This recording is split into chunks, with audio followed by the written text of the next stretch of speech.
আমাদের নবীজি জিজ্ঞাসা করবে আল্লাহ হিসাব কিতাব কিভাবে নিবেন? আল্লাহ বলে সবাইটা যেরকম নিব এরকমই নিব।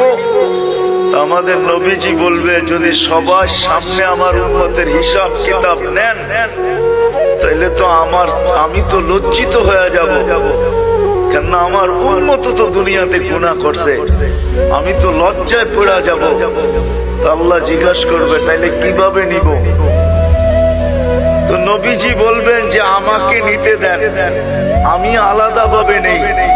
আল্লাহ প্রশ্ন করবে আপনাকে যদি নিতে দেই তো আপনিও তো আপনার উম্মতের গুনাহগুলা দেখবেন, তখনও তো আপনার চেহারাটা লজ্জায় ছোট হয়ে যাবে যে তোমরা আমার উম্মত হয়ে এই গুনাহ করলা, তো করলা কি করে, ঠিক না?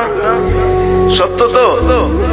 আল্লাহ জবাব দিবে বন্ধু ওয়াদা আপনার চেহারা আমি লজ্জিত করব না, বিদায় আপনার উম্মতের হিসাব কিতাব নিব আমি বটে, কারো সামনে না, আপনার সামনেও না, আমি পর্দার ভিতরে নিয়ে নিব, আপনাকেও জানতে দিব না, কাউকে জানতে দিব না।